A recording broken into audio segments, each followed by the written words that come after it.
And the first point I want to get over to you is that the world is not like that at all, or let us be more polite. The world in which I live is not like that at all. Bienvenue sur Radio Recyclerie, le podcast des idées, des débats et des écologies, à écouter en accès libre sur larecyclerie.com.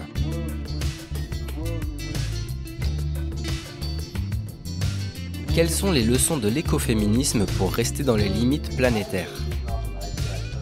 Une discussion proposée par Socialter avec Geneviève Pruvot et Clotilde Bateau.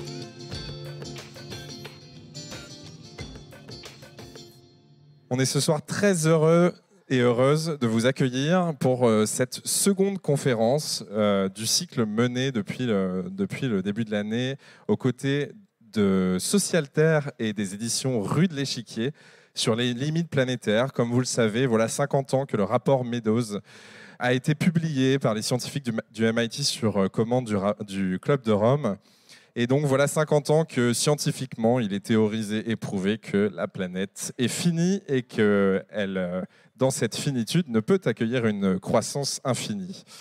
On a décidé de se poser cette question-là en 2022 à la Recyclerie sous 3 conférences, donc aux côtés de Rue de l'Échiquier, les éditions qui rééditent cette année encore ce rapport, et de Socialter qui a pu, par de nombreuses reprises et par de nombreux angles, traiter ces sujets-là, des limites planétaires et des enjeux qu'elles posent. Et aujourd'hui, on parle donc de subsistance avec un panel d'invités particulièrement heureux. On est très très heureux d'accueillir Geneviève Pruvot qui vient juste de signer un merveilleux travail dans le dernier hors-série de Socialter, mais encore une fois je parle trop pour Socialter, qui aura tout le loisir de vous présenter cela juste après. Et puis Clotilde Bateau, donc présidente de SOL, une association pour les alternatives agroécologiques, et du coup travail assez excellent aussi que je vous recommande donc dans le dernier hors-série Socialter. Je donne la parole tout de suite à Olivier ou à Rue de l'Échiquier, comme vous le souhaitez, pour vous parler un petit peu de tout ce travail-là et des limites planétaires telles qu'elles sont entendues chez Socialter. Bonsoir à tous, merci, je suis ravi. On est ravis de vous accueillir avec Rue de l'Échiquier, Recyclerie, ce soir avec nos 2 invités, Geneviève Pruvot et Clotilde Bateau. Donc je vais présenter Socialter en 2 mots et puis ensuite laisser la parole à nos invités. C'est quand même pour eux que vous êtes venus. Socialter, c'est un média 100% indépendant, donc on dépend 100% de nos lecteurs. Notre vocation chez Socialter, c'est de documenter, d'analyser, de nourrir même les bascules à l'œuvre, les bifurcations nécessaires et à venir. Donc ce type de conférence, de cycle, on espère rentre dans cette mission évidemment. Pour le reste, on publie 3 choses. On publie des numéros bimestriels, donc tous les 2 mois, 100 pages avec un grand dossier. Le dernier numéro va apparaître après-demain sur la joie militante, la joie malgré les défaites. Alors bon, il y a une petite victoire, mais il y a aussi des défaites. Donc comment travailler sur les affects positifs justement dans l'engagement militant. On fait aussi des grands hors-séries monothématiques. Donc ça, c'est 2 hors-séries tous les 6 mois, avec à chaque fois une personnalité invitée. Alors là, l'idée, c'est vraiment de se nourrir du travail, de la vision, du réseau aussi, d'une personnalité. Le dernier en date aussi vient de sortir, c'est un hors-série un peu sur les utopies, qui est un peu le pendant du hors-série qu'on a fait il y a 6 mois sur l'écologie ou la mort. Donc on était un peu dans le constat justement des limites planétaires, on était dans le constat de la chute de la biodiversité, de l'effondrement des sols, etc. On avait peu de solutions. Donc on est parti sur un hors-série un petit peu plus poétique aussi, avec des pistes plus littéraires, avec Corinne Morel-Darleux, en rédactrice en chef invitée. Donc on a fêté ça avec elle et avec pas mal d'artistes vendredi dernier au consulat. Donc c'est pour ça qu'on est un peu fatigué avec l'équipe. On avait aussi travaillé évidemment avec d'autres. Souvent, alors on convoque des artistes, penseurs, penseuses, militants, souvent les 3 à la fois. On avait travaillé avec Alain Damasio, Baptiste Morisot sur le vivant, Geneviève Azam sur le temps. Et le prochain, je ne vous donne pas tout de suite les invités, mais on va travailler sur l'idée de la reprise de terre. Voilà, donc ça, ce sera en fin d'année. Et un troisième publication qu'on fait là, une fois par an. C'est un peu un nouveau venu. C'est la collection Bascule. Et là, c'est un format hybride entre la revue et le livre. Donc, on est aussi haut qu'une revue et aussi large qu'un livre. Et c'est là une collection de 8 penseurs, penseuses engagés sur des thèmes complètement différents. Là, le prochain sortira en septembre prochain. Voilà, je vais très rapidement passer la parole à nos invités et à Léa d'abord qui va faire un petit topo sur la rue de l'Échiquier. Merci. Merci à tous d'être venus et à toutes. Donc rue de l'Échiquier, maison d'édition indépendante spécialisée en écologie. On existe depuis 13 ans et on traite donc des enjeux environnementaux mais aussi plus globalement sociaux. Donc les questions liées strictement à l'environnement, les bouleversements climatiques, la question des limites planétaires, mais aussi tout ce qui relève de l'être humain et de la société dans laquelle il vit.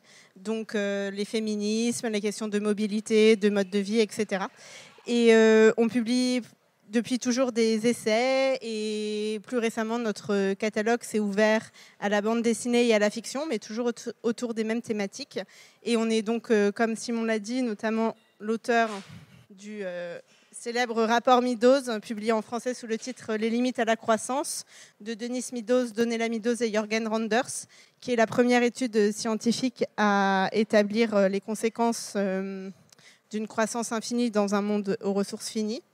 Et on est aussi l'éditeur avec Actes Sud de Vandana Shiva, dont on a publié en janvier dernier le manifeste écoféministe « Restons vivantes », qui a été préfacé par la philosophe Jeanne Burgard-Boutal et postfacé par Clotilde Bateau, ici présente. Et voilà, Vandana, que nous avons fait venir en octobre 2020 avec Sol. Donc pour nous, c'était aussi très chouette dans ce cycle qu'on co-organise avec la Recyclerie et Socialterre, avec qui on avait déjà travaillé, de pouvoir aussi associer Sol, qui est une association avec laquelle on collabore aussi beaucoup depuis plusieurs années. Donc voilà. Et je vais maintenant laisser la parole aux invités. Bonne conférence à tous. Merci Léa. Je me présente rapidement. Barnabé Benquetin, je suis journaliste et collaborateur régulier de Socialterre, avec qui j'ai réalisé justement une interview dans la dernière série qui vous a été présentée avec Geneviève, ici à ma droite. Et donc, écoutez, je suis ravi d'animer cette discussion ce soir autour de cet enjeu et de ces théories de la subsistance qu'on va essayer modestement de vous présenter. Avant ça, je vous présente justement les deux invités qui m'accompagnent. Geneviève Pruvot, à ma droite. Geneviève, tu es sociologue du travail et du genre au Centre d'études des mouvements sociaux à l'EHESS. Par ailleurs, médaille de bronze du CNRS, si je ne dis pas de bêtises. Et surtout, donc, autrice d'un ouvrage vraiment passionnant qu'on vous recommande et dont on va longuement discuter ce soir, Quotidien politique, féminisme, écologie, subsistance, qui est paru aux éditions La Découverte il y a quelques mois, en fin d'année, en septembre 2021, je crois. Voilà. Et Clotilde Bateau, à ma gauche. Alors, déléguée générale et non présidente, pour la précision, de l'organisation SOL, que tu nous présenteras, qui travaille au développement d'alternatives agroécologiques et solidaires à travers le monde. Et par ailleurs, présidente, cette fois-ci, de l'association Notre Affaire à tous, qui s'est notamment fait connaître en portant devant les tribunaux, avec succès, l'affaire du siècle, qui a fait condamner l'État français pour inaction climatique. Alors, que peut nous apprendre l'écoféminisme pour faire face à cette question des limites planétaires et autrement dit, à travers elle, plus largement, à la crise écologique? En préparant cette conférence et en réfléchissant du coup à l'articulation de ces deux termes, écoféminisme et limites, j'étais frappé par un certain parallèle dans leur trajectoire historique, en fait. On l'a dit, la question des limites est posée depuis au moins 50 ans, depuis notamment donc, ce fameux rapport du Club de Rome, piloté par les époux Meadows, publié en 1972, qui nous interpelle sur le lien entre la croissance économique et la crise écologique, sur la possibilité d'une croissance infinie dans un monde fini. Et en fait, ce qui est intéressant, c'est que les premières grandes théories et pratiques de l'écoféminisme se développent à peu près simultanément, que ce soit en Europe, en France, aux États-Unis ou en Inde, avec Vandana Shiva, on le verra. On considère généralement que ce terme est inventé et utilisé pour la toute première fois en France par Françoise Daubonne en 1974, donc 2 ans après la publication de ce rapport. Et écoféminisme, on va avoir le temps évidemment d'y revenir et d'approfondir cette définition, mais voilà, je pose ça en préambule. C'est la contraction entre les termes écologie et féminisme qui permet d'illustrer assez directement cette forme d'intersectionnalité que porte ce courant, avec cette idée qu'il existe des causes communes au système d'oppression qui s'applique aux femmes comme sur la nature. Encore une fois, c'est une définition sommaire qu'on va enrichir, mais voilà, je pense qu'on peut partir de ça comme point de départ. Pendant longtemps, en fait, ce corpus d'idées très riche est resté en fait assez marginalisé, assez méconnu, et ça fait que quelques années que le terme est remis au goût du jour grâce à un essor aussi bien dans les débats intellectuels que dans la société civile. Et donc, ça me faisait dire que c'est un peu de la même manière que l'alerte du rapport Meadows sur la question des limites a mis du temps à percoler dans notre société de consommation. Alors pourquoi l'écoféminisme s'impose-t-il comme une grille de lecture adéquate pour penser notre monde ? Eh bien, peut-être on va le voir parce qu'il ne consiste pas simplement en un outil puissant de déconstruction, mais parce qu'il dessine aussi bel et bien tout un champ des possibles, qu'il se propose de nous dire très concrètement comment nous pourrions vivre, pour reprendre justement le titre du dernier hors-série de Socialterre. Et c'est toute la force de cette formule empruntée au penseur William Morris, parce que c'est lui l'auteur de cette formule. Le conditionnel dit à la fois tout le potentiel au-devant de nous que l'absence de point d'interrogation transforme en une invitation à expérimenter concrètement. Et je voulais vous citer, pour terminer cette petite introduction, Corinne Morel-Darleux, qui donc rédige, est la rédactrice en chef spéciale de ce hors-série, et a rédigé un prologue dans lequel elle résume l'enjeu, je cite, qui consiste à nous libérer du carcan de ces énormes masses de granit qui nous condamnent au chagrin et nous obstruent la vue. Renverser le système, sauver la planète, sortir du capitalisme. Des blocs si massifs, des falaises si abruptes qu'on ne sait comment les appréhender, par quel angle les saisir, ni comment trouver la force de les déplacer. Nous sommes face à une montagne munie d'une pelle et d'un râteau, oscillant entre le déni qui fait vociférer et l'impuissance qui écrase. Ce que nous vous proposons ici, c'est de se redonner une impulsion positive, ni niaise ni naïve, en allant fouiner dans les marges et les coulisses de la société, de se construire un héritage culturel et une réserve commune de mots et de figures qui inspirent et ouvrent la voie. De prendre pleinement conscience qu'il est crucial de se bâtir une autonomie politique et matérielle, de choisir ses propres dépendances. Et Geneviève, je me tourne vers toi, j'ai choisi à dessein cette longue citation parce que je me disais que ces mots trouvaient une résonance toute particulière justement avec ton travail. Lutter contre le sentiment d'impuissance, bâtir une autonomie politique et matérielle, choisir ses propres dépendances, tout cela rejoint les enjeux que tu décris très bien dans Quotidien politique, qui est donc, je le présente pareil rapidement, une enquête impressionnante de près de 10 ans sur le terrain auprès de multiples lieux et initiatives alternatives à la société de consommation. Avec cette même question de départ, comment ces espaces définissent-ils un tout autre rapport au quotidien et à ce que tu appelles la fabrique du monde, et quel sens politique ils donnent à cela ? Du coup, la première question, pour commencer, c'est peut-être de préciser ce concept de fabrique du monde. En quoi ça constitue, selon toi, un enjeu fondamental aujourd'hui ? Quel intérêt y a-t-il à se pencher sur cette question de la quotidienneté ? Eh bien, il y a l'idée que je vais reprendre du coup à Maria Mies, qui est une écoféministe allemande que j'aime beaucoup, et qui dit tout simplement il n'y a pas de liberté sans nécessité. C'est-à-dire qu'en fait, il n'est pas possible de vivre tout simplement sans prendre à bras-le-corps la question de la transformation de la matière. Enfin, moi, je ne me nourris pas encore de lumière. Et donc, moi, je suis partie aussi d'une conception très matérialiste du monde. Et il se trouve que les écoféministes qui m'ont portée sont des écoféministes marxistes, par ailleurs.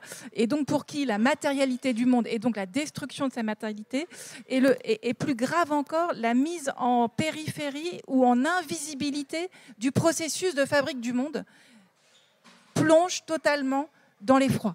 Et donc, il y a vraiment la reprise de cette idée de Marx qu'on est de l'aliénation, c'est-à-dire qu'on est étranger, on devient étranger à ce qu'on fabrique. Et on n'en est même plus au stade de l'étrangeté, c'est qu'on a donné à des étrangers, à l'autre bout du monde, la tâche très difficile de fabriquer notre monde à nous. Et donc, c'est vraiment autour de cette double invisibilisation, c'est-à-dire on ne voit plus le monde se fabriquer. Juste, je ne crois pas que vous ayez, en traversant la rue, là, été témoin de quelqu'un qui a pu fabriquer la chaise sur laquelle vous êtes assis, ou encore une fois, ou quelqu'un qui est allé chercher de l'eau quelque part et vous auriez vu la source ou le conduit d'eau au-delà du robinet encastré dans les murs. Et donc, c'est autour de cette conception de l'encastrement, en fait, complètement de ces fameuses aménités qui nous font vivre et qu'on peut appeler le confort, que la fabrique du monde disparaît. Et donc, ces écoféministes nous rappellent de la nécessité de la matérialité du monde et qu'il n'est pas possible d'imaginer une émancipation sans prise en charge collective de cette nécessité. Et donc, c'est là qu'intervient la question féministe, justement, c'est qu'il n'est pas possible de ne pas la partager, cette charge. Et donc, il y a quelque chose d'extrêmement un horizon égalitaire. Et donc, tout ça nous explique pas ce que c'est que la quotidienneté. Non, mais ce qui est intéressant dans ce que tu dis, c'est que du coup, c'est aussi bien la question des ressources que des rouages du système et du bricolage du travail de cette matière-là, de ces ressources. Oui, en fait, il y a un arrière-plan très important aussi dans la question de la fabrique du monde, c'est que les sociétés humaines dans lesquelles la fabrique du monde était visible sont des sociétés de paysans et de paysannes, qui sont aussi des sociétés d'artisans et d'artisanes, c'est pas séparable, et des sociétés de chasseurs-cueilleurs ou de chasseuses-cueilleuses. La société moderne a pour caractéristique justement d'enfermer les corps dans des maisons, de réduire les gens, enfin le nombre de personnes attelées à la fabrique du monde en substituant ce travail à des machines ou en enfermant dans des lieux eux-mêmes clos. Et donc la question du milieu de vie et de la capacité de vivre en prise avec son milieu de vie est précisément l'opération que la modernité va rendre difficile, voire même impossible, voire même criminelle. C'est-à-dire que tu distingues deux formes de quotidienneté dans ton travail, la quotidienneté moderne dont on parle, et donc par opposition la quotidienneté paysanne, qui est un concept que tu tires d'un philosophe marxiste, justement, Henri Lefebvre. Oui, mais en fait, Vandana Shiva, par exemple, parle beaucoup des paysannes et des paysans. Mariamis, elle est fille d'agriculteur. C'est une sociologue qui fera sa thèse dans les années 1960, qui est une très, très vieille dame qui a 90 ans. Mais elle fait partie de ces personnes qui sont filles de petits agriculteurs. C'est quelque chose qui parcourt l'ensemble des théorisations et puis des modes de vie ruraux et néo-ruraux que j'ai pu observer. C'est un front commun, aussi bien sur le plan théorique que sur le plan de la pratique, mais aussi sur le plan de la réflexivité politique. C'est que la fin des paysans est une catastrophe, dans le sens où la fabrique du monde absolument disparaît. Et surtout, ça crée deux types de quotidienneté. Alors évidemment, le gradient est beaucoup plus fin et que je suis sociologue et je sais bien qu'on ne peut pas être dichotomique et réduire de façon aussi opposée deux quotidiennetés. Mais moi, j'aime aussi penser avec les catégories très franches de ces écoféministes, parce qu'elles voient de telles destructions du monde et de monde paysan qu'on ne va pas faire dans la dentelle, là. Et donc, réutilisons ces catégories bien dichotomiques. Il y a donc effectivement une quotidienneté moderne, et on pourrait appeler au stade où on en est, donc moi, renversons les termes. Il y a une quotidienneté post-subsistance, c'est-à-dire qui pense qu'elle peut vivre sans s'intéresser à la nécessité de la subsistance et pour la déléguer à d'autres populations. Et il y a une quotidienneté de subsistance. Voilà, je pense que là, on peut aussi sortir de la catégorie moderne et pré-moderne qui nous enferme aussi dans quelque chose comme si on devait reprendre les catégories, en fait. Voilà. Et alors, du coup, ton enquête de terrain t'a amené à aller à la rencontre de lieux, espaces, initiatives, collectifs qui essayent de reconstruire une forme de quotidienneté qui renoue avec la matérialité dont tu parles, avec cette question de la subsistance. Tu développes avec ça un concept assez intéressant, la politique du moindre geste. En quoi ça consiste, cette politique du moindre geste ? À partir du moment où on considère que l'intégralité de notre quotidienneté a été marchandisée, fabriquée de façon extrêmement lointaine, sans aucune prise, ni sur la conception des matières, ni sur la conception des outils, je crois que parmi vous, personne n'a sait faire un manche de bêche à sa main. Et bon, c'était quand même, il y a peut-être 40 ans, la base même de beaucoup de vie ouvrière et paysanne. Donc en fait, on n'a plus aucune prise sur les outils qu'on fabrique et qu'on utilise. Et donc, j'ai perdu mon fil, mais le concept de politique du moindre geste. Oui, donc la politique du moindre geste, c'est une façon justement de remonter d'amont en aval le cycle des matières. Et donc, à partir de là, il n'y a pas de petits et grands gestes politiques. Et typiquement, je vous donne un exemple dont je me suis rendu compte au bout de un certain nombre d'entretiens, mais le point commun de toutes les personnes que j'ai rencontrées, c'est qu'elles ont toutes des toilettes sèches. C'est l'évidence même que la façon dont sont détricotées les normes de la quotidienneté, qu'il faut aller jusqu'à la mise en œuvre ici et maintenant, pas théorique, pas parler du vivant, non, ça va jusqu'à cette étape-là, et c'est le cliquet en fait. Et donc c'est devenu un critère enfin, je l'ai pas fait exprès, mais c'est quoi le sens politique? Alors, le sens politique, c'est que justement, à partir de cette réflexion, sont mises immédiatement en question le principe d'enterrement, par exemple, de l'évacuation des matières. Donc, on n'invisibilise pas le déchet. On n'invisibilise pas le déchet, et surtout, on en fait quelque chose qui peut repartir dans le cycle de la matière. Parce que la politisation du moindre geste, ça consiste à considérer que tous nos gestes sont pris dans un cycle de prise des matières, de leur transformation, mais aussi d'une destruction de la partie de ces matières. Mais ça devient mortifère quand on détruit tellement les matières qu'elles ne sont plus en capacité de se renouveler. Et donc, quand on commence dans la politisation du moindre geste, ça veut dire qu'on a intégré dans son action un espace-temps de renouvellement des matières et d'attention à ce renouvellement. C'est un régime d'attention très particulier qui est totalement incorporé. Vous allez dans n'importe quelle société paysanne encore existante, ça fait partie. C'est évident qu'on garde un peu de grains, qu'on garde un peu de forêt, qu'on garde. Nous, c'est typiquement un souci du monde qui a disparu de notre quotidienneté. Je veux dire, au mieux, on fait en sorte de finir les déchets, de finir ce qu'il y a dans son frigidaire. Mais c'est vraiment pour vous donner un exemple très quotidien. Et pour autant, moi, ce que je trouve, c'est là que je voudrais revenir à mon ancrage féministe, c'est que le groupe politique qui n'a cessé de dire le quotidien est politique, le privé est politique, il n'y a pas de petites arènes, il n'y a pas de grandes agoras, tandis que dans la cuisine, la politique se joue à tous les niveaux. Et justement, mettre un papier pour savoir qui va faire de la vaisselle et se préoccuper de faire que le frigidaire, par exemple, soit rempli, c'est une préoccupation quotidienne, partagée justement dans les femmes se sont retrouvées en charge, assignées vraiment à ce type de tâches. Et donc c'est aussi, de mon point de vue, redonner à la politique féministe toute sa centralité en fait. Parce que le point commun aussi bien des groupes que j'ai pu aller voir que des théoriciennes, c'est de dire la conquête des États, le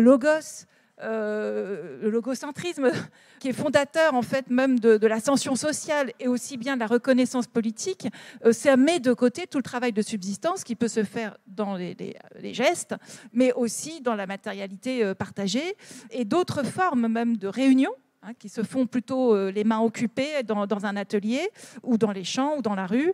Ça, c'est d'autres formes beaucoup plus discrètes, mais très fortes aussi, très puissantes. Et donc, la politisation du moindre geste, c'est aussi redonner de la puissance à ces gestes auxquels les femmes ont été assignées, en fait. Et on l'entend aussi réassocier en permanence, réencastrer la question de l'écologie et du social, parce que dans ton propos, il y a les dimensions amnésie environnementale. En fait, ce que tu racontes, c'est qu'on est devenu hors sol dans notre quotidienneté moderne. Et là, avec ton dernier développement, tu nous racontes aussi qu'il y a évidemment un enjeu de justice sociale, d'égalité. Et ça, c'est quelque chose qui est aussi très intéressant dans le contexte intellectuel actuel, de bien montrer que la question écologique, elle est éminemment sociale, telle qu'elle est pensée par ces écoféministes-là.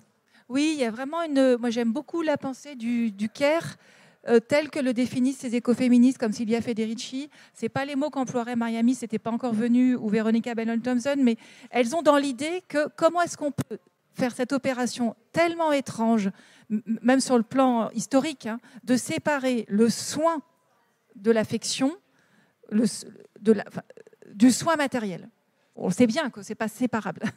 Mais en tout cas, d'avoir inventé la famille d'affection en la détachant de la nécessité que tous les membres de famille doivent se mettre à bosser pour que cette famille soit pas juste une unité de consommation, mais soit aussi une unité de production des matières qui la font vivre, d'avoir détaché ces deux opérations, déjà, ça crée l'inégalité sociale, parce qu'il faut bien que quelqu'un en bout de chaîne s'occupe de la matière, c'est incompressible. Il faudra bien que quelqu'un sorte le chou ou le poireau du champ, il n'y a pas de doute, ou construise la machine pour la sortir. Mais en plus, ça crée quelque chose qui est vraiment une absence de possibilité du soin au quotidien des matières. Parce que quand on travaille les matières et qu'on y met de l'amour, mais on n'y met pas que de l'amour, c'est pénible. Il ne s'agit pas de dire que c'est que du rêve. Mais en fait, à travers cette pénibilité, ces obstacles, les personnes avec qui ce serait plus opportun de partager cette tâche, c'est-à-dire que chemin faisant, on regarde le monde en train de se fabriquer. Et donc, il y a possibilité de veiller sur les matières. Et donc, je crois, nous, dans nos quotidiennetés, j'ai fait de l'ethnocomptabilité sur c'est-à-dire des budgets, des emplois du temps, d'activités, par exemple, de boulangers paysans qui vivent en yourte. Et je voyais beaucoup dans leur déambulation quotidienne sur le terrain. C'est pas juste je traite la vache, je m'occupe de ma fille en même temps et je reçois 25 copains. C'est tiens, je regarde l'état des arbres, je vois bien que les ruches sont plutôt en bon état parce que je vois pas mal d'abeilles.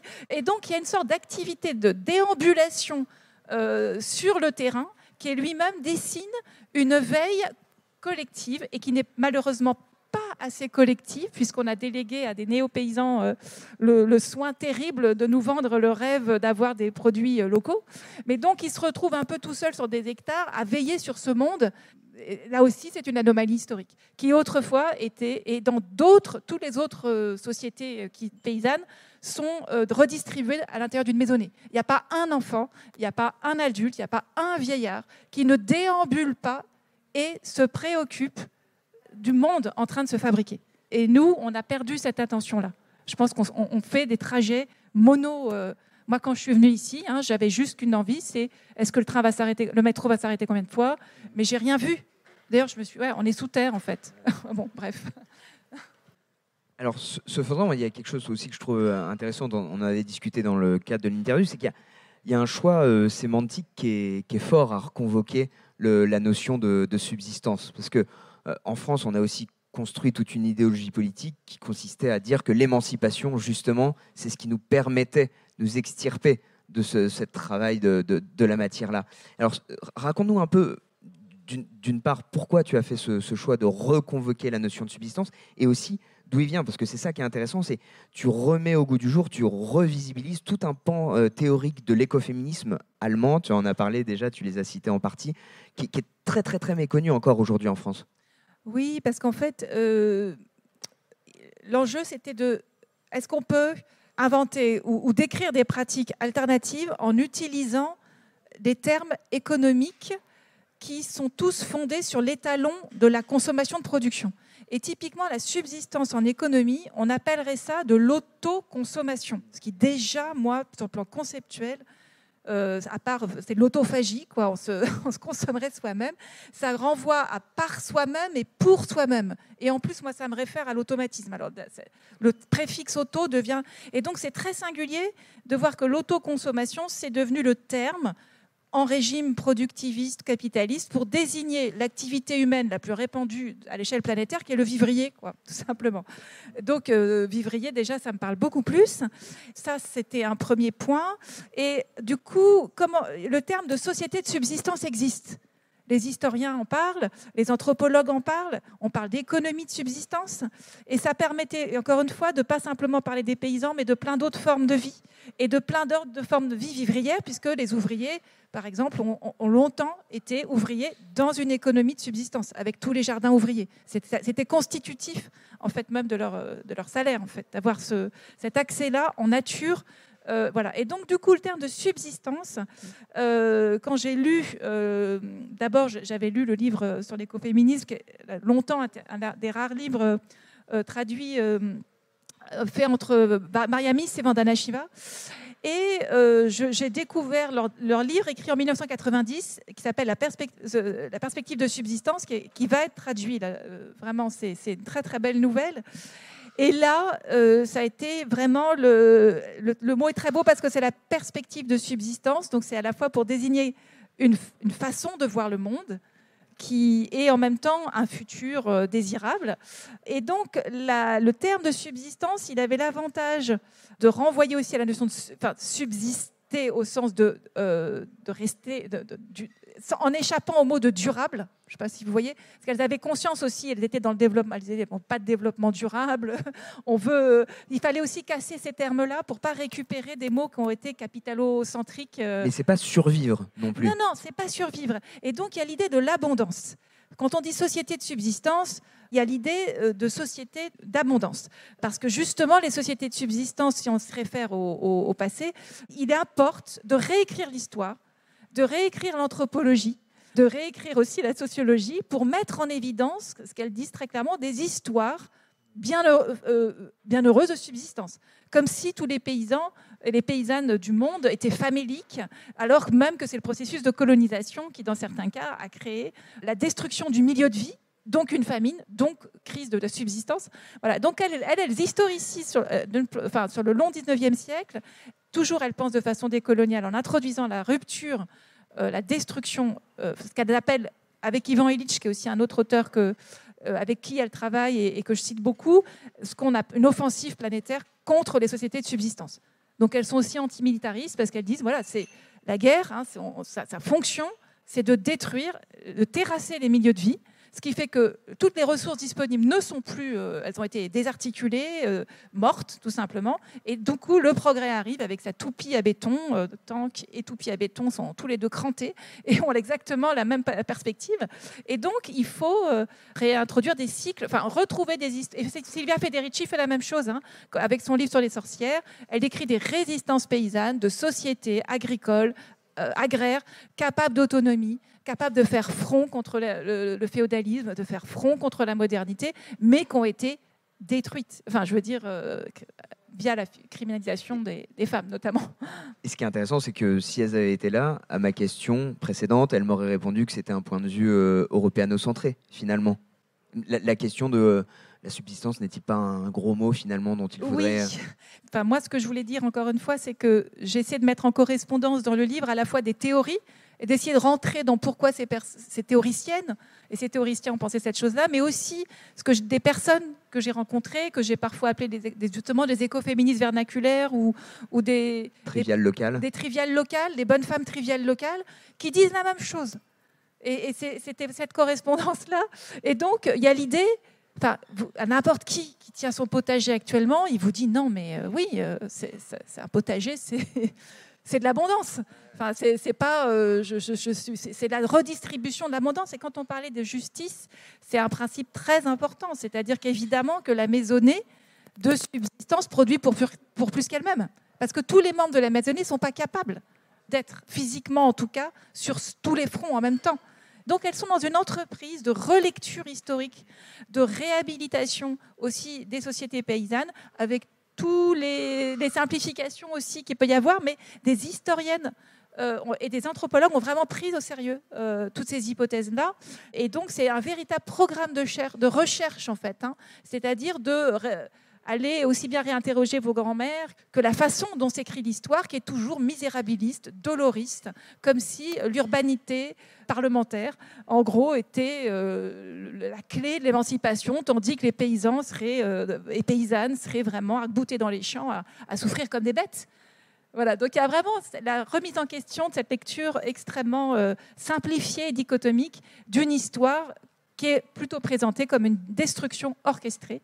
Il faut détruire les sociétés de subsistance pour faire advenir les sociétés de consommation. Et alors, on peut peut-être, on les a cités, mais redonner leur grand nom, Maria-Miss, Veronica Benold-Thompson. Voilà, Maria-Miss, M-I-E-S, qui est donc fille d'agriculteur, qui a fait la première thèse sur les femmes indiennes, qui a découvert le féminisme en Inde. C'est aussi très intéressant de voir ces trajectoires comme ça. Enfin, je veux dire, c'est et qui a été altermondialiste, a cofondé le groupe Femmes d'Attaque. Jusqu'à 80 ans, elle faisait des forums mondiaux. Donc, elles sont anarchistes. Enfin, je pense à Maria-Miss, notamment, donc grande militante anarchiste et pacifiste aussi. Mais elles ont et révolutionnaires. C'est-à-dire qu'elles n'ont pas mollies depuis les années 70. Donc elles ont une colère et assez intacte, ce qui les tranche un petit peu avec ce qu'on appelle l'institutionnalisation du féminisme. Veronica Bennell-Thompson aussi, et Claudia von Verloof, exactement du même acabit. Alors elle, c'est vraiment la moins traduite de toutes et tous, mais elle a beaucoup aussi travaillé avec Emmanuel Wallerstein, qui est plus connu. Elle a beaucoup accompagné Ivan Illich. Et elle écrit des choses absolument de déconstruction du patriarcat capitaliste, redoutablement féroce, comme le capitalisme étant l'appropriation du pouvoir de renouvellement justement des matières. Donc, voilà, on est à la fin ultime du patriarcat capitaliste. Donc, c'est vraiment des autrices très inspirantes, je trouve, sur le plan à la fois politique et théorique, quoi. Et tu l'as dit, elles ont eu la particularité de travailler sur des terrains non occidentaux. Et justement, Mariamis, on fait la transition. Elle a notamment beaucoup travaillé avec Vandana Shiva, dont on vous a déjà un petit peu parlé. Et donc, Clotilde va nous parler encore plus précisément, puisque toi, du coup, avec Sol, tu travailles avec elle depuis un certain temps. Rapide présentation de Vandana Shiva, même si c'est donc elle aussi une égérie alter-mondialiste. Elle est connue pour avoir eu le prix Nobel alternatif en 93.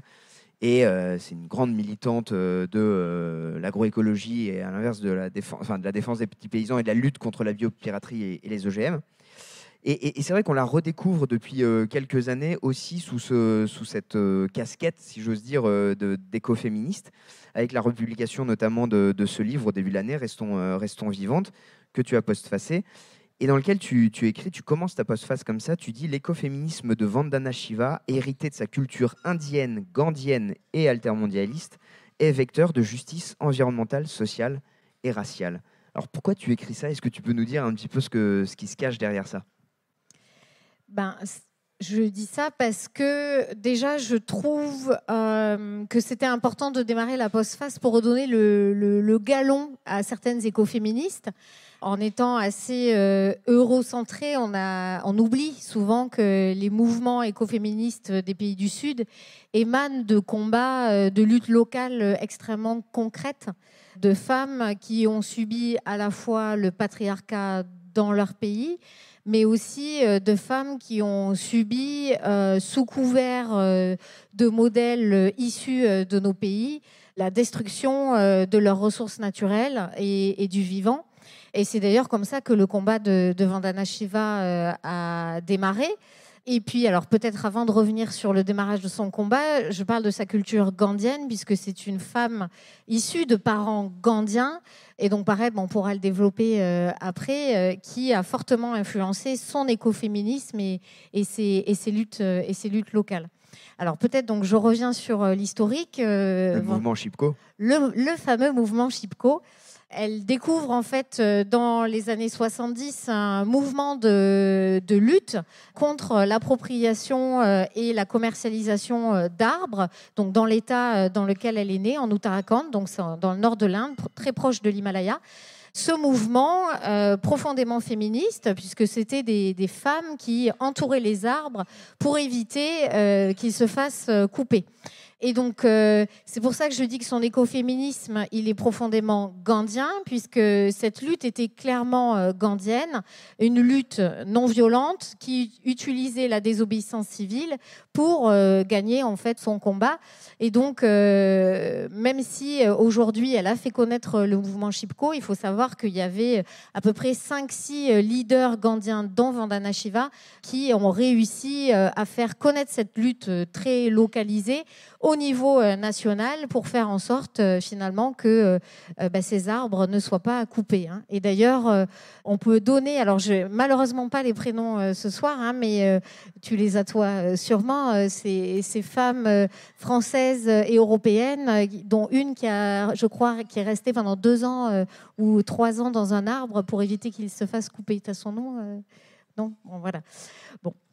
Désolée pour elle. On retrouvera ça. On retrouvera ça.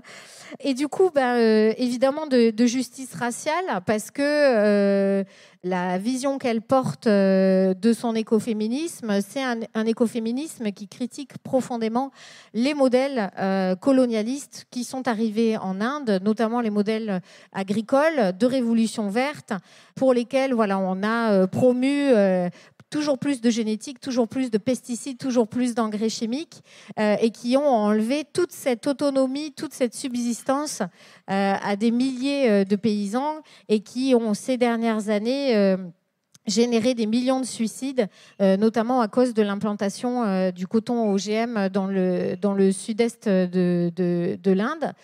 Et donc, ce que j'avais envie de dire, c'est qu'effectivement, elle est très reconnue aujourd'hui pour son combat anti-OGM, beaucoup moins connue pour ses quand même 30 années de lutte contre les accords de libre-échange, le démantèlement de l'OMC.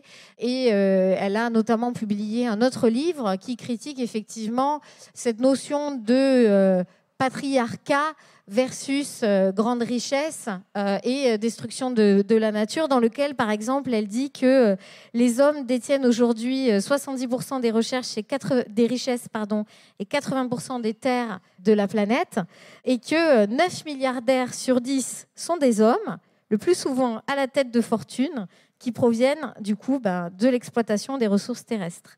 Et donc, pour elle, c'est la diffusion de ce modèle de patriarcat qui rend la société monoculturelle et l'agriculture monoculturelle. Voilà, c'est comme ça qu'elle fait ce lien-là. Parce que son point de départ, c'est quand même la question de la souveraineté alimentaire. Je ne dis pas de bêtises. Tu dis aussi dans cette postface, ce sont principalement les paysannes qui sont à l'origine de l'évolution des techniques, qui sont la source d'innovation et de valeur ajoutée sur la ferme et au sein de la communauté par la place centrale qu'elles y occupent. Exactement. C'est nous ce qu'on essaye de faire du coup au quotidien avec Sol. J'ai noté ce que tu disais. La fin des paysans est une catastrophe. On est vraiment parti de ce constat-là il y a déjà 43 ans. Et notre objectif, c'est vraiment de rendre à l'agriculture son rôle sociétal. Et donc replacer le rôle des paysans et des paysannes au cœur de la société. Et donc, on agit et en France et à l'international, notamment en Inde, effectivement, avec Navdanya, donc l'ONG qui a été créée par Vandana Shiva, en fait, au service d'une transition agricole et alimentaire pour permettre cette abondance dont Geneviève parle. Mais alors, du coup, concrètement, dans les actions, ça désigne quoi? Si je ne dis pas de bêtises, Navdanya se construit à la base sur la question des semences. Oui. Alors, la base de Navdanya, ça veut dire 9 graines. Pourquoi les semences? Et c'est aussi dû à la culture indienne. Les semences en Inde, c'est vraiment la vie culturellement. C'est quand même la semence est vraiment au cœur de la culture indienne. Et donc encore plus quand on est agriculteur, puisque quand on est paysan, la semence c'est quand même le démarrage. Sans planter, c'est difficile de développer son champ. Du coup, son combat, il a vraiment démarré avec à la fois toute sa lutte contre les OGM et l'implantation des OGM en Inde. Elle a notamment permis que l'aubergine ou la moutarde OGM n'arrive pas soit interdite en Inde. Mais elle a aussi développé tout un réseau qu'elle appelle, elle, des seed banks, donc de banques de semences. En français, on dit plutôt de maisons de semences paysannes.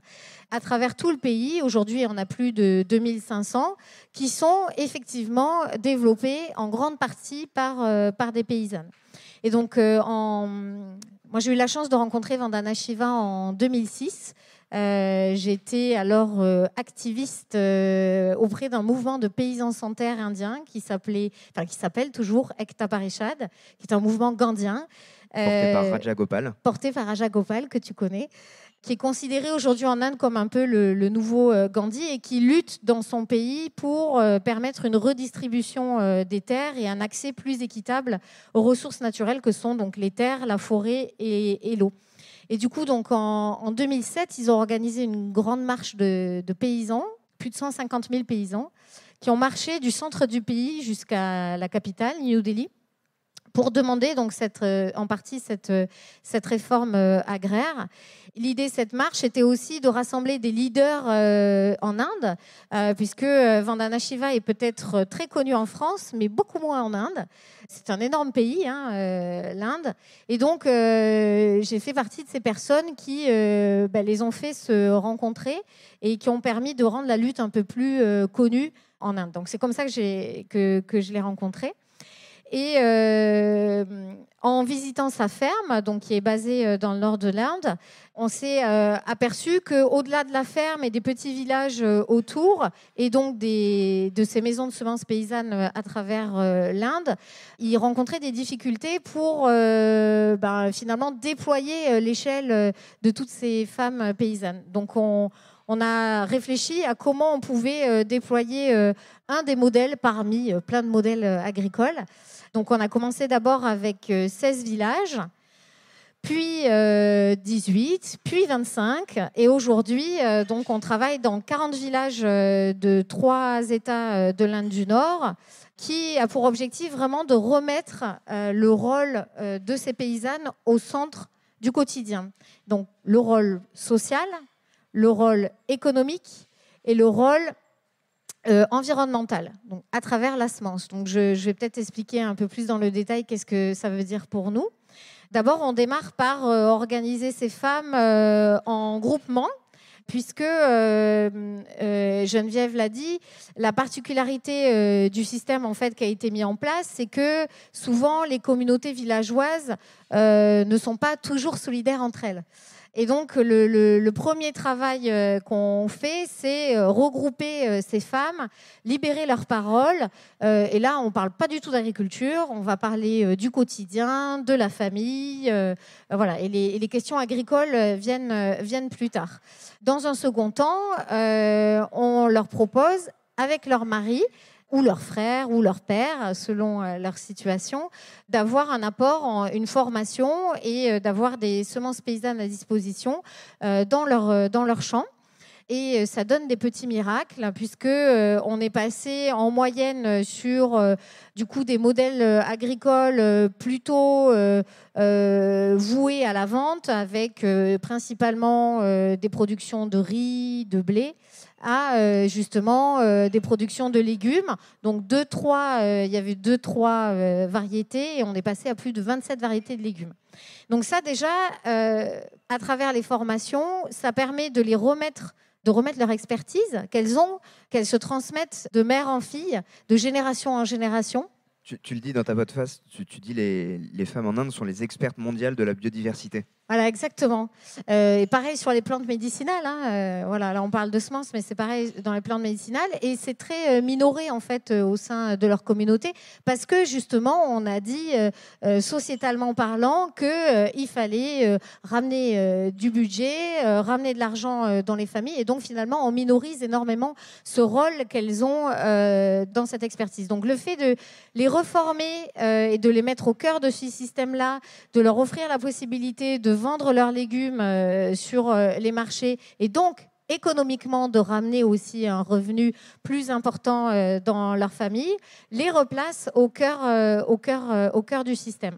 Donc voilà, c'est un peu ce rôle social, environnemental, de protection de la biodiversité, puisque du coup, elles deviennent des paysannes chercheuses. Elles doivent chaque année conserver et reproduire 4 variétés de semences qu'elles sentent qu'elles sont plus productives dans leur champ, pour du coup revaloriser cette biodiversité perdue. Je donne un petit chiffre. Aujourd'hui, on a perdu 3 variétés sur 4 dans le monde de biodiversité cultivée. Et donc, voilà, ça les replace un peu au cœur de cette société. Et donc, cette idée, tu disais, à la fois chercheuse et activiste, ça rejoint un peu le programme de... On n'a pas nommé tout à l'heure l'école de Bill Field, c'est ça dont on parlait, les chercheuses. Donc, on montait un institut qui était de recherche-action, assumé comme tel sur la subsistance, évidemment. Intéressant ce témoignage sur Vandana Shiva. Je sais que tu as beaucoup également travaillé sur elle. C'est une femme qui a beaucoup compté aussi dans les théories de la subsistance, justement. Oui, elle a été complètement intégrée à cet institut sur la subsistance et elle a travaillé avec Mariamis. Mais ce que je trouve très intéressant dans ce que tu racontes, c'est ce que Vandana Shiva va pointer, elle qui est très éduquée. la façon dont les savoirs vernaculaires se défont très vite. Et donc là, c'est en très peu de générations, en très peu de temps, on peut perdre ce savoir-là. Et donc, il y a vraiment, là, il y a l'idée comme ça, donc le fait d'accentuer sur de réenclencher les cycles de subsistance, c'est réenclencher les cycles de savoir. Et donc ça, je trouve que c'est un élément important. Elle présente vraiment l'enseignement agricole et l'enseignement tout court occidental. Il ne va pas avec le dos de la cuillère, comme la tête de pont massive de la destruction des sociétés de subsistance et donc de la perte de pouvoir des femmes, puisqu'elles avaient un savoir crucial pour la survie des maisonnées. Même pas que la survie, l'abondance des maisonnées. Donc là, d'un coup... Un petit mot sur ce concept intéressant de maisonnée que tu développes justement dans ton tout bouquin. C'est quoi cette échelle? C'est pour échapper au terme de famille.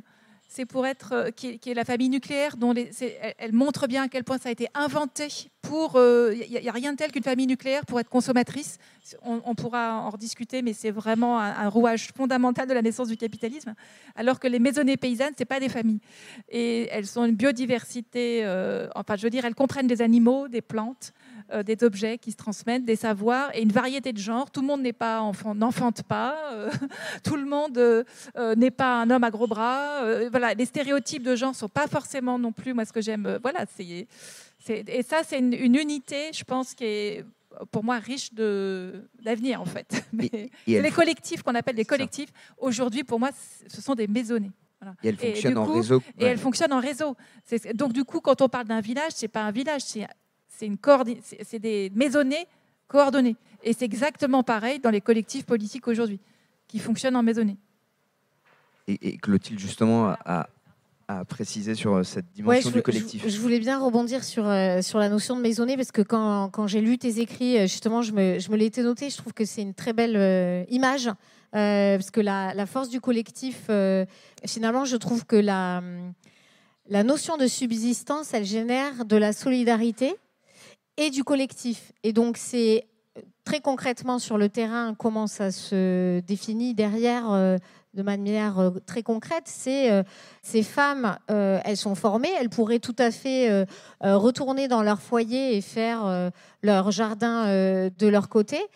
Et les premières années où on a monté le projet, donc comme je vous disais, on a des femmes qui sont passées de 3-4 variétés dans leur jardin à 27 variétés de légumes.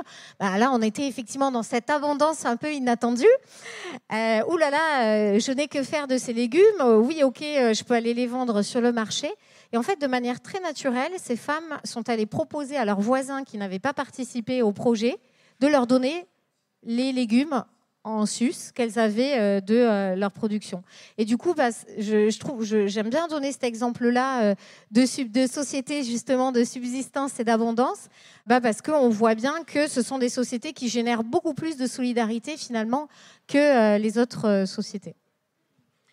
Et je rebondis moi-même, cette dimension du collectif, elle est aussi essentielle pour comprendre, tu sais, quand on avait fait l'interview, je t'avais posé cette question, quelle est la différence, qui peut ne pas paraître évidente, même si j'ose espérer qu'après ton explication elle l'est, mais quelle est la différence profonde entre la politique du moindre geste et la politique du petit geste? Oui, c'est que justement, moi, comme le mot subsistance, on dit souvent autosubsistance, qui est encore l'idée qu'on serait tout seul dans son île et qu'on serait tout seul et qu'on serait autonome sans les autres, ce qui n'est pas possible. Du coup, je dis, on va appeler ça de l'entre-subsistance. Et du coup, il y a la question, effectivement, moindre geste et petit geste. La question, c'est est-ce qu'on est encore dépendant ou pas de la consommation? Et effectivement, le processus monétaire d'achat, par exemple, éthique, etc., ne passe pas au stade de la fabrique, et de la fabrique à l'entre-fabrique. Et je pense que là, typiquement, l'activité potagère, parce que quand ils donnent des légumes, ils ne donnent pas que les légumes, ils donnent les graines, puisque c'est comme tout le monde sait récupérer des graines dans ces sociétés. Voilà. Donc, ils donnent plus que des légumes. Ils donnent la capacité de les renouveler. Et donc, ça, c'est énorme. Et du coup, je pense que le moindre geste, ça va jusqu'à la racine. Alors que le petit geste doit s'arrêter. Mais moi, là, peut-être, ce que je voudrais dire, c'est que politiquement, Il faut que des femmes tiennent la consommation, le travail, effectivement, qui est borné parce qu'il n'y a pas l'espace de production possible d'une subsistance qui se renouvelle.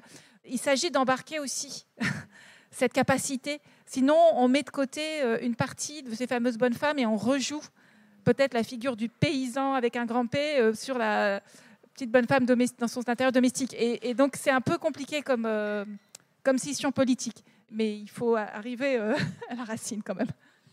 C'est la fameuse distinction que tu opères entre les luttes frontales et les luttes feutrées. Peut-être juste, et puis après on va vous donner la parole évidemment, parce que je ne doute pas que vous ayez beaucoup de questions, mais juste, on est passé peut-être finalement un peu vite sur les alternatives concrètes que tu as pu, toi, observer sur le terrain et qui, donc, vous l'aurez compris, a nourri ce travail de passerelle en permanence que tu fais entre ces gens qui expérimentent autre chose, une sorte de remise en avant de la notion de subsistance, et tu leur as mis en parallèle des écrits, des textes, des théories qui étaient un peu passés sous silence.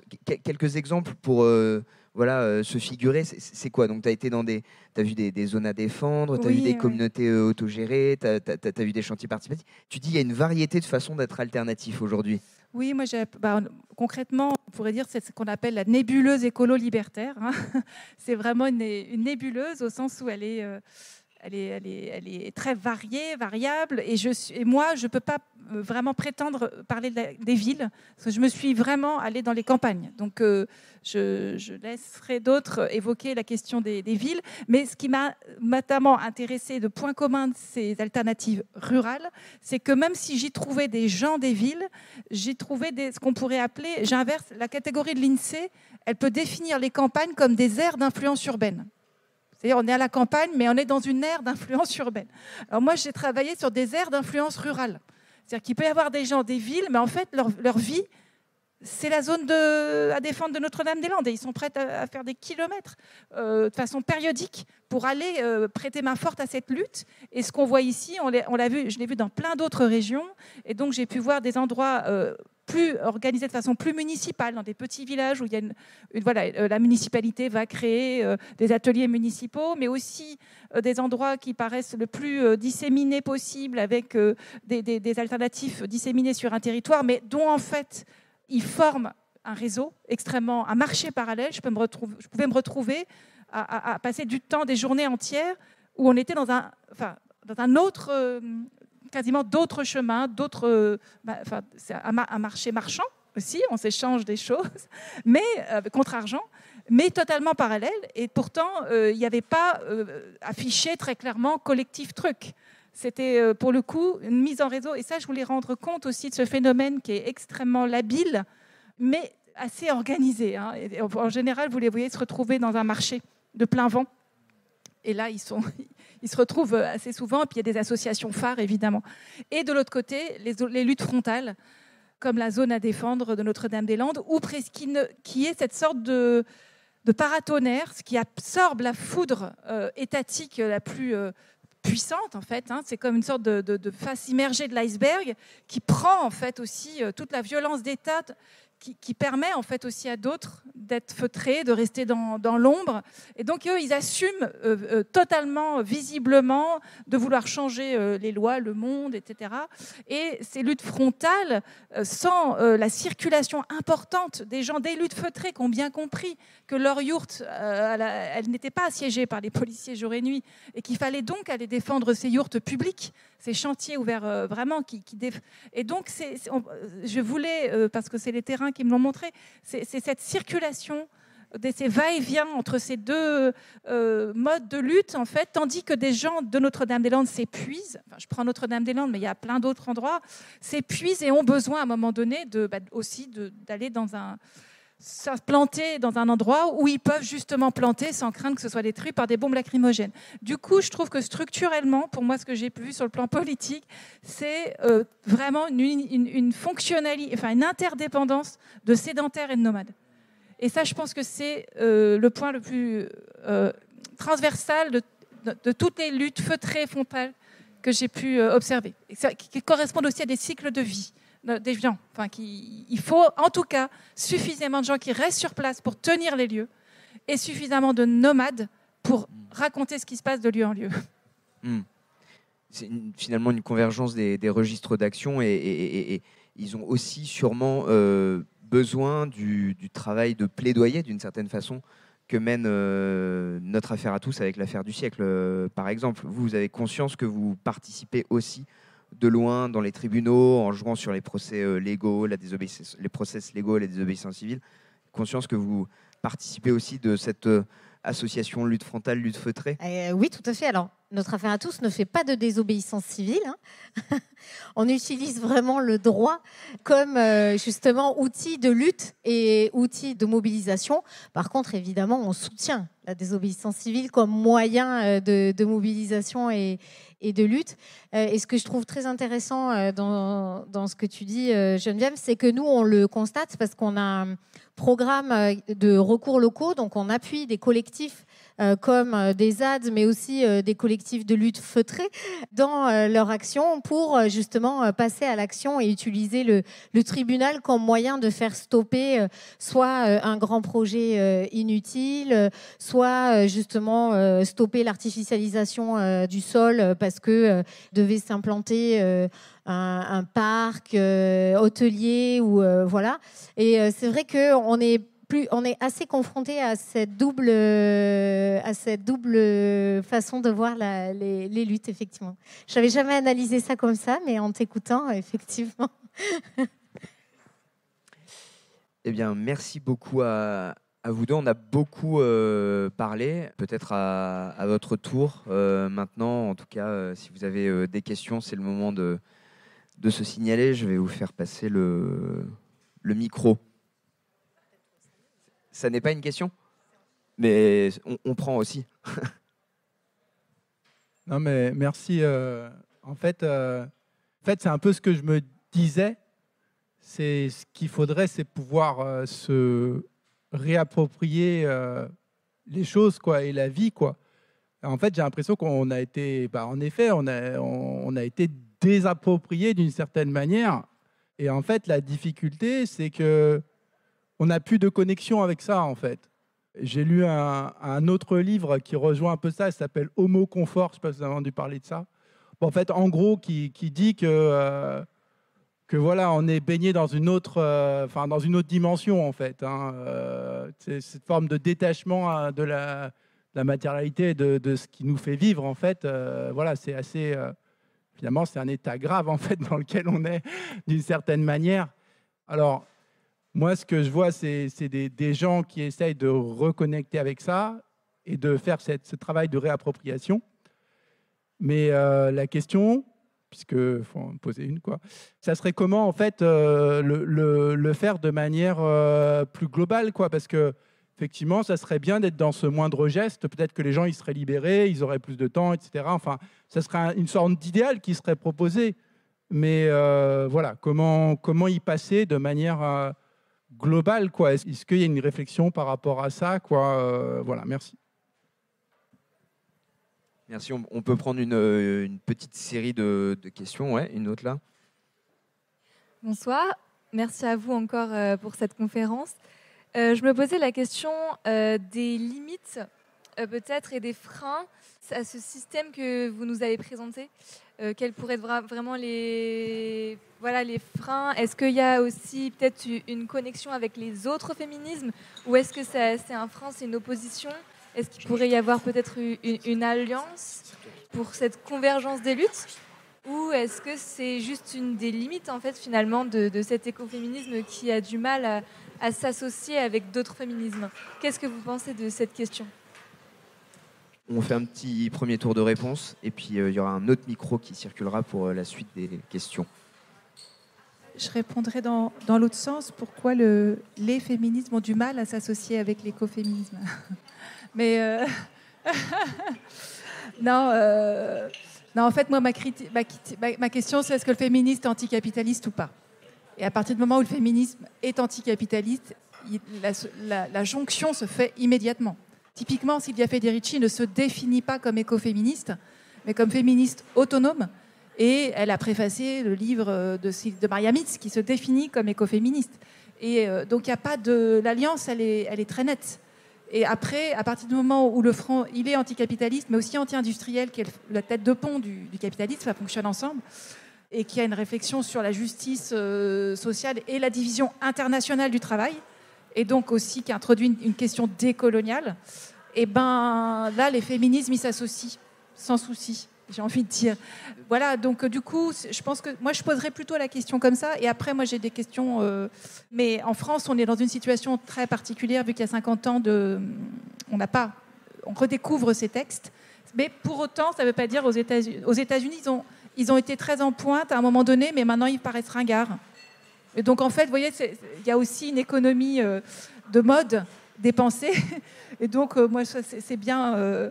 Moi, c'est pour ça que j'aime bien l'écoféminisme vernaculaire, c'est avec des gens qui continuent à faire leur petit bonhomme de chemin, indépendamment des modes, qui lisent pas les trucs, qui vont pas sur Paris dans des grands lieux comme ça, et qui continuent à garder leurs semences tranquillement, en disant ça, c'est quand même un truc sérieux. Et je vais continuer à le perpétuer. Hein. Donc, ça, c'est un truc qui est très. Et puis, il y a un écoféminisme queer, bien entendu. Je veux dire, la nature, elle est pas enfin, c'est quoi la nature? C'est pour ça que j'aime bien parler de subsistance. Je crois que je n'ai pas employé le mot nature. Voilà, je suis pas sûre que j'en ai besoin. Donc là, le deuxième truc, c'est comment, enfin que les écoféminismes en ont besoin. Mais après, s'il y a des écoféministes qui se revendiquent de la nature, j'ai d'autres combats. C'est pas mon combat principal. En tout cas, à partir du moment où elles détruisent pas. Elles se mettent pas à être anti-queer, par exemple. Ça passerait pas du tout pour moi. Mais voilà, donc c'est l'autre chose, c'est comment on y va de manière globale. Et ben moi, c'est la réponse. Le féminisme, justement, qu'il soit écoféministe ou pas, ce que j'aime beaucoup, c'est qu'il a utilisé tous les fronts. Le droit, le féminisme d'État, le féminisme révolutionnaire, le féminisme associatif et le féminisme le plus trivial qui soit, qui est tout simplement des parents qui décident que leur fille va faire des études, par exemple. C'est donc, il a fallu que tous ces leviers soient activés en même temps pour avoir des micro-changements sociaux, enfin plutôt importants quand même si on est très loin du compte. Et donc, la question écologique, est pareil. C'est-à-dire que tous les leviers, là, moi, je ne suis plus au stade, vu là où on est, où je vais m'amuser à dire, ça c'est pris... Si vous êtes dans un endroit et que c'est le vôtre, allez-y. C'est-à-dire qu'il y a une idée, moi je suis vraiment là à un stade de coalition de toutes les forces possibles et toutes les manières possibles, parce que je ne suis pas sûre là, d'avoir le temps d'avoir le luxe de choisir le mode de lutte le plus opportun, parce que pour l'instant, Enfin voilà, c'est le féminisme de ce point de vue-là en tant qu'outil de changement social du monde, hyper invisible. Hein. En 2 générations, vous avez des filles qui font des études. Et ça ne suffisait pas d'ouvrir les concours, hein. On peut ouvrir un concours, puis personne ne se présente. Donc on a vraiment des changements structurels de fond qui se font justement au cœur des maisonnées. Donc moi, je crois au pouvoir de la cuisine, de ce qui se joue dans les cuisines. C'est un truc, un levier féministe assurément, mais du coup écologiste aussi. Du coup, pour te répondre, moi, je m'étais noté que pour moi, c'est un peu effectivement la multiplicité des actions, des luttes, des gestes qui va faire que ça peut passer au global. J'ai souvent tendance à dire que c'est la réunion entre des luttes locales et des actions collectives, tout en mettant la pression. Et c'est aussi pour ça que je m'investis dans 2 organisations extrêmement différentes. Une qui a plutôt effectivement un axe terrain très fort, de développer des alternatives concrètes sur le terrain et d'arriver à montrer que ça fonctionne. Et une autre qui va attaquer en direct des politiques publiques pour essayer de faire changer les systèmes au plus haut possible. Et je trouve que c'est assez intéressant effectivement d'utiliser ces 2 moyens de lutte. Mais à l'échelle individuelle, je trouve que voilà, je rajoute pas plus que ce que tu as dit. C'était très bien. Je voulais juste dire, si tout le monde là pense qu'un mur, on peut y faire grimper une vigne, un fruitier, etc. Mais juste demain, il n'y a plus de supermarché. Hein. Enfin, juste, je précise. C'est juste qu'on a une conception de l'habitat, de l'urbanisme. Enfin, je veux dire, il y a une époque où juste il n'y a pas un talus qui n'était pas potager. Aujourd'hui, ce talus, malheureusement, c'est les pots d'échappement qui les polluent. Mais je pense qu'il y a vraiment une réappropriation du territoire vitesse grand V qui est vraiment possible enfin un Reclaim the Streets, the streets vraiment, qui peut aller assez vite. Et c'est pour moi la raison pour laquelle aussi, toutes ces initiatives-là, quand elles le font publiquement, c'est ce qui s'est passé à Notre-Dame-des-Landes, on envoie toutes les forces de police possibles. Parce que ça se répand très vite. C'est une occupation très particulière des territoires voilà, vous pouvez transformer votre voiture en jardinière demain. Et du coup, c'est très subversif et très dangereux pour l'État. Du coup, il y a un micro là-bas pour une deuxième salve de questions, si vous voulez. Bonjour. Du coup, vous avez parlé un petit peu plus tôt de féminisme queer. Est-ce que vous pourriez un peu développer ça, parce que du coup, d'écoféminisme queer, pardon. Parce que j'ai l'impression, en tout cas pour avoir lu un petit peu sur l'écoféminisme, que l'un des reproches qui était fait à l'écoféminisme, ou en tout cas peut-être des choses qui étaient un peu discutées, un peu floues, c'était justement le fait qu'il y avait peut-être une différence trop marquée entre le masculin, le féminin, etc. Et voilà. Alors déjà, historiquement, l'écoféminisme, pour vous redonner sa fourchette temporelle d'expression de pensée, c'est la fin des années 70, enfin 74, pour Françoise Daubonne, qui a créé le Front, par ailleurs, qui était très militante pour la cause homosexuelle. Et 1990, en gros, c'est ça la fourchette. Donc les théories queer arrivent à ce moment-là. Donc en fait, c'est un peu compliqué de reprocher à un féminisme et après, elles arrêtent d'écrire quasiment. Donc nous, on a un corpus qui date d'avant d'émergence des théories queer. Ça, c'est un premier point quand même assez important. Et donc les seuls... Mariamis, effectivement, dans la perspective de subsistance, etc., elles disent... elles ne comprennent pas, en fait, qu'on ait pu, d'un point de vue, encore une fois, décolonial, qu'on puisse dire... elle va dire, je ne vais pas dire à des femmes indiennes que ce n'est pas des femmes. J'ai juste, d'un point de vue... C'est une sociologue, une anthropologue, elle dit, je fais avec la catégorie...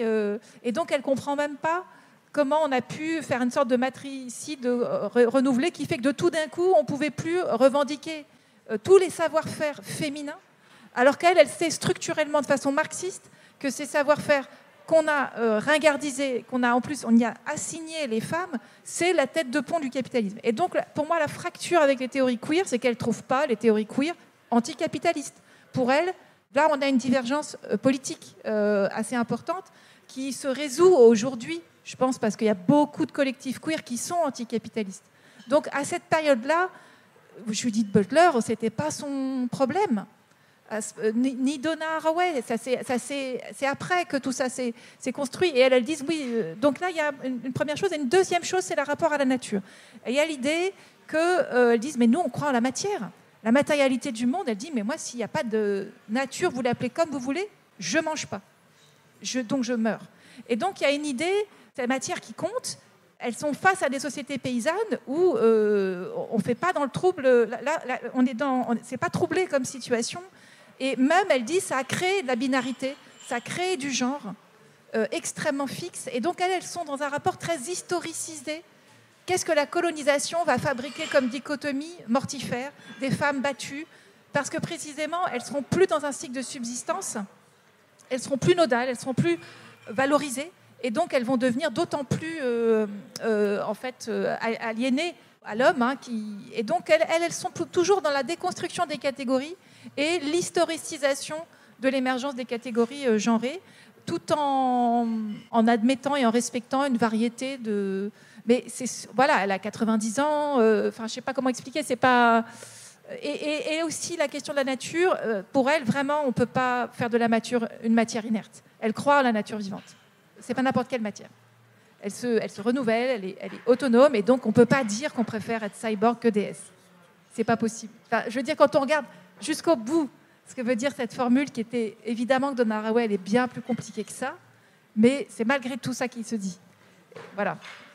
Finalement, il n'y a pas d'essentialisation ni avec le genre, ni avec la nature, d'une certaine façon. Non, parce que la nature, elle est d'une...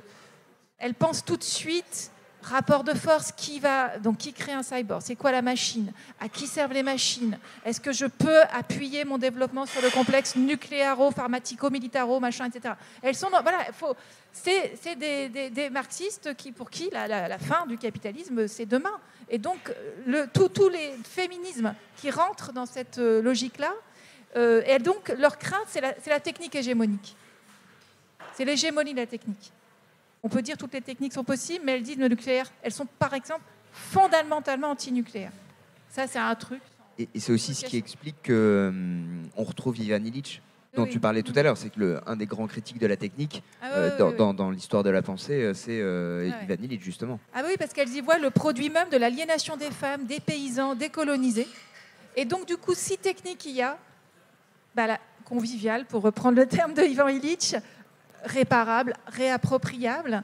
Et du coup, moi j'aime beaucoup la réponse de Françoise Daubonne là-dessus, parce que Françoise Daubonne, elle est très excentrique, elle a une pensée de littéraire, écrivaine très complexe, et en même temps feu d'artifice à plein d'égards.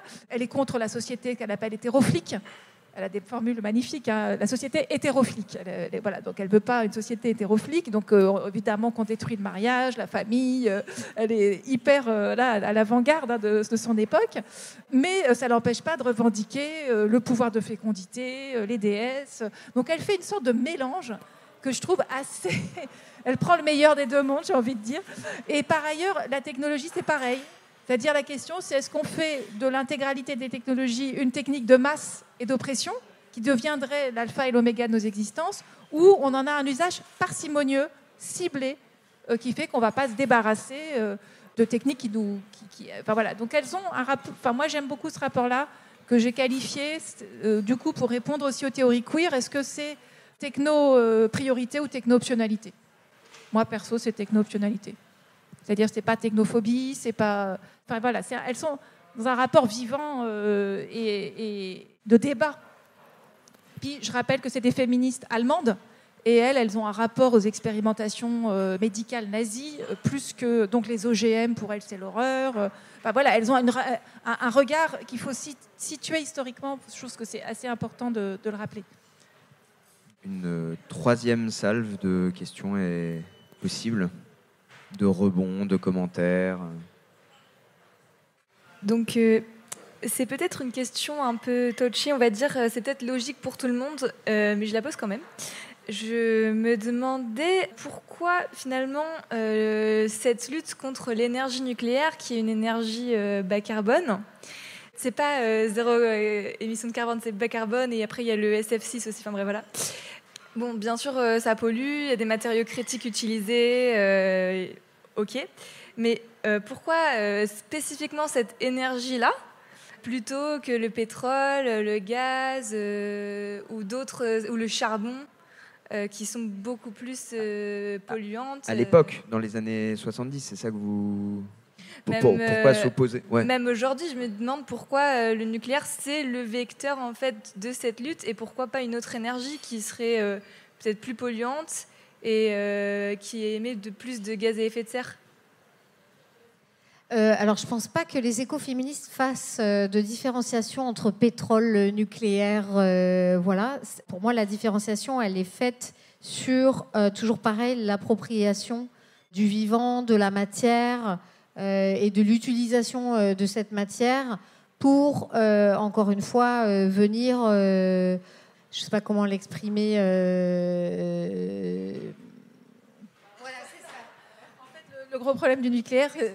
Quand on pense aux techniques conviviales, par exemple, le nucléaire et la technologie qui implique tellement de technologies, justement, à la fois pour sa création, mais aussi pour son recyclage, mais qui n'est pas possible, parce qu'on ne peut pas recycler pour l'instant, et pour la gestion à très long terme. Et donc, rappelez-vous, c'est des penseuses anarchistes. Donc, l'État, comment on crée une énergie qui va fonder la nécessité de l'État. Et le nucléaire est typiquement l'énergie qui, aussi bien pour maintenir les centrales en activité que pour les créer, tellement ça coûte cher, que pour mettre toutes les rivières en ressources pour faire que ces centrales ne chauffent pas et n'explosent pas, pour que les États s'opposent les uns aux autres. Je veux dire, il y a une consubstantialité du nucléaire et du maintien de la nécessité de méga-États. Et donc ça, je pense que c'est quelque chose qui, évidemment, au-delà, en plus des problèmes d'impossibilité vernaculaire de traiter la matière nucléaire, je crois qu'il n'y a pas plus Autant, vous voyez, l'alimentation, des bouts de médecine. Là, on ne peut pas. On est au-delà des capacités, on est dans l'ultra-spécialisation, donc c'est l'énergie la moins conviviale qui soit et la plus destructrice du vivant qui soit, par ailleurs. Ce n'est pas juste qu'elle pollue, c'est que si ça explose, c'est des machines de guerre. Elle ne sépare pas le nucléaire civil du nucléaire militaire. Donc il y a quelque chose pour elle de consubstantiel. Mais c'est juste que, par exemple, sur le pétrole, c'est aussi la notion d'oppression. Par exemple, l'implantation d'un pipeline qui va faire qu'une population va être déplacée, que des terres vont être extrêmement polluées. Voilà, c'était ça, je cherchais ces mots-là. C'est parce que ce qui est très intéressant dans ces pensées-là, c'est qu'elle ne pense pas les 50 dernières années. Elle pense l'humanité, là, en général. Et l'humanité a très bien vécu. Enfin, je veux dire, en tant nous avons vécu très bien, je ne vais pas former de jugement là-dessus, mais elle a vécu sans énergie nucléaire, donc je ne vois pas très bien. C'est une rupture, on pourrait dire, anthropologique. Et elle est très française. Il n'y a que les Français, puisqu'on est le pays le plus nucléarisé du monde par tête d'habitant, qui pensent qu'il n'y a pas de possibilité d'avoir d'énergie autre que nucléaire. Ça, c'est vraiment aussi quelque chose, un débat très franco-français. Mais il faut diminuer notre consommation, ça, il n'y a pas de doute. Je n'ai pas des centrales pour illuminer la ville de Paris et toutes les banlieues avec les grands malls commerciaux. Franchement, soyons sérieux. Mais en tout cas, il y a beaucoup de pays qui n'en sont pas à la voiture à cheval, on est bien d'accord, qui ne sont pas nucléarisés. Donc il y a vraiment, là on est sur un prisme très franco-français. Les Allemands vont se passer de nucléaire demain. Voilà, et c'est un pays plus industriel que nous par ailleurs. Alors, on reconnaîtra au moins ce mérite-là au nucléaire. C'est d'un coup, il y a 3 mains qui se lèvent. Malheureusement, le délai est passé. Mais je vous propose de continuer cet échange de manière plus informelle. Ici, nous, on va rester là un peu. Et donc, on peut évidemment poursuivre ces débats qui sont assez passionnants. Et je vous remercie de votre écoute attentive. À bientôt.